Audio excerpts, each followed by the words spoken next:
Hey guys, Jacob with Jacob Comics. Happy New Comic Book Day, August 7th, 2024. I hope all you guys found all your books in a cubby, on the new comic book shop wall, or mailed to you. However you guys get your books. I hope you found all the books you're looking for this week. I know I did here in the loud, mysterious black bag. Before we get dived into that, I do want to remind you guys, hey, click the links below. Check me out on Instagram. I'm always doing live sales. Could definitely use any sort of help. If you guys are looking for books, I've got a really great deal too on the 9/8 mystery box that we're doing. We're giving away 5 exclusive comics for free. 2 virgins and 3 trade dresses. Retail value of $105. Plus you get the 9/8, whatever 9/8 slab you get in the mystery box. Alright guys, let's get dived into the video. Loud, mysterious black bag out of the way. I picked up 3 books this week for New Comic Book Day, and a couple of things out of the back issue bins that I'll show off at the end of the video. As usual, I've read all the books already that I picked up. I'll give a spoiler-free review, and I've got them all listed in order from least favorite to favorite. So starting with my least favorite, this week is Incredible Hulk number 15. I've got it in my number 3 spot. It wasn't terrible, but I honestly kind of was a little confused at first what was going on in the issue. And so, and I've read this whole run, without spoiling it, because he is on the front cover, we're introduced to this other Hulk character, 2,600 years ago, and so I think it's a first appearance. I don't know really. Now the art in this one, it kind of felt like maybe a little bit rushed and a slight bit of a step down from some of the other issues, though it was still pretty cool. Like it was good.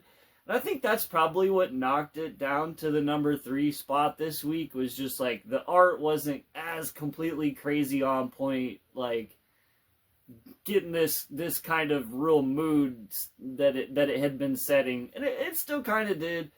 But then additionally too, just the complete jump from Bruce Banner and the Hulk that we know to this older Hulk, and obviously I understand that they're setting up this story now, really, that we're really getting into this story. It's issue 15. Like I've said this whole time, this one's really going to read good in trades, I think. Like, he's got a big long-term plan for it. And reading along as they've been coming out monthly, I've enjoyed it. Like, I think her name's Emily, the little girl. She's been kind of gone for a while, and now we're completely tangenting off on this other kind of character that's going to help set up, I think, how difficult this fight's going to be for the Hulk. We'll see what happens. But yeah, it was alright. It was there. Number 3. Can't fully, recommend it, especially if you haven't been reading it. You'll be super lost, because I was lost. I've been reading it. In my number 2 spot, I've got Batman 151, continuing the Chip Zdarsky run. Generally, this does get number 1. Like, this run's really been on fire.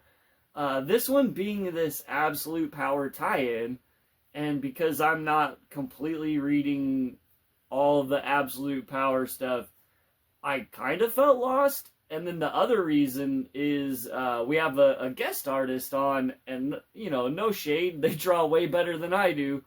But it kind of felt like a little bit of a step down, or it's definitely a step down from the really detailed poses and just the way that, yeah. So, we are missing Jorge Jimenez on this issue. Hawthorne fills in to the best of his abilities. And that's kind of what brought it down a notch, because the issue really does pick up towards the end of the issue. The beginning kind of felt like a drag, but once we got through that, where I was definitely lost, because I haven't been reading all of Absolute Power, an actual story, something's it's defined for us what's going on, and I appreciated that, and I actually hope Batman 152 kind of continues to tie up what happens in this one. I hope we don't just jump all over the place, right? That's basically what I have on that one. I don't know. It was an okay issue, but far and above number one, like much better than those two books, and I highly do actually recommend this. It's a great jump on point as someone who's been reading X-Men for years now.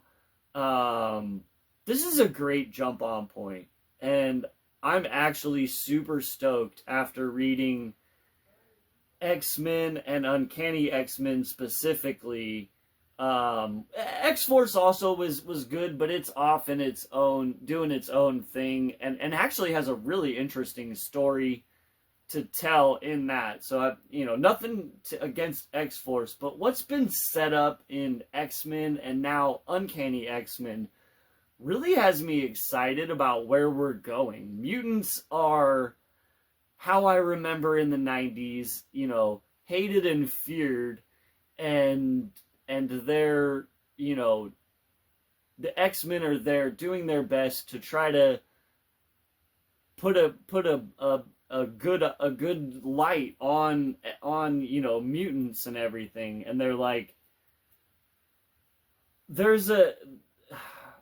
I love when comic books can make you feel something. When you well up with tears, when you burst out in laughter, when you contemplate the character's thought process, and really kind of makes you think or feel something. And this issue did that for me. I definitely welled up with tears a little bit on this one. There's a very poignant story told, and I don't want to ruin that for anybody, but I don't think I did not come into Uncanny X-Men issue 1 with a lot of high hopes. I don't think I've ever read anything that Gail Simone has written.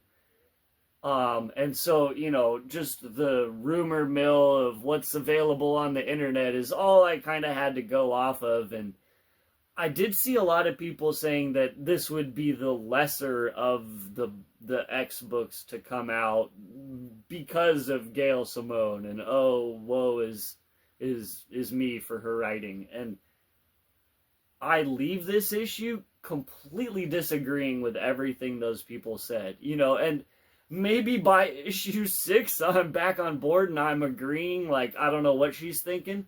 But this issue, I'm on board, man, and I want more. This is written really well, drawn amazingly, in my opinion. I really love the art by Marquez in this as well. The characters, this is another thing, too, is that from what we're being told, there's only 4 characters in this issue on this Uncanny X-Men team. And the writing in issue 1 between just 3 of those characters is all we have right now, and sort of a side character appears, a side X-Men character appears. But the writing between those 3 is fabulous. And I actually kind of am really digging this smaller scale X-Men team where we can really focus on, and it's not, I'm not giving anything away, because we see on the front cover the 4 characters that Gail Simone intends to be on this team. And that's, we have Jubilee's hand, we have Rogue's hand, Wolverine's hand, and Gambit's hand. And as someone who's always been a huge fan of the Rogue Gambit, power couple that they are, I really am actually, because it kind of seems through this issue too, and I don't think this is a spoiler, it's either like a middle interest you more or interest you less type of a reveal, but Rogue kind of seems like she's going to be the leader of the team. And I'm actually digging that. I've always really loved Rogue.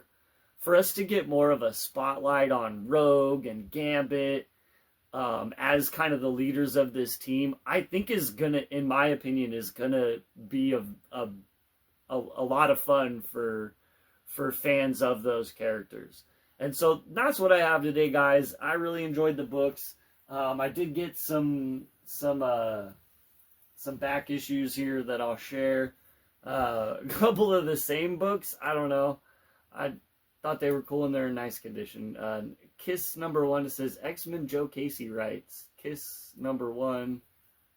There was 2 copies of that, and I believe that it's a J. Scott Campbell cover as well. And then there's a issue 1, like a picture cover, variant cover. And then this one's definitely J. Scott Campbell. I can see the signature. So Joe Kelly writing, J. Scott Campbell on art, Kiss issue 2. Was partially the creative team too that I was like, man, these are actually, that's kind of cool. They got a cool creative team for these Kiss comics from the 90s or early 2000s, something like that. It's got a $2.99 cover price. I don't know. Pop it in the comments below if you've seen those before. And then I just got this Savage Dragon versus the Savage Megaton Man. No idea, but I thought it was funny and cool looking. And Don Simpson cover from 92. I don't know. Alright, guys. That's what I have today. As always, if you guys do enjoy this kind of content, make sure to like, comment, subscribe. Helps the YouTube algorithm. Spread me out like peanut butter. And, hey, click the Instagram link below. Come check out my live shows where I sell comic books. Alright, guys. We'll see you guys next time, and have a great day.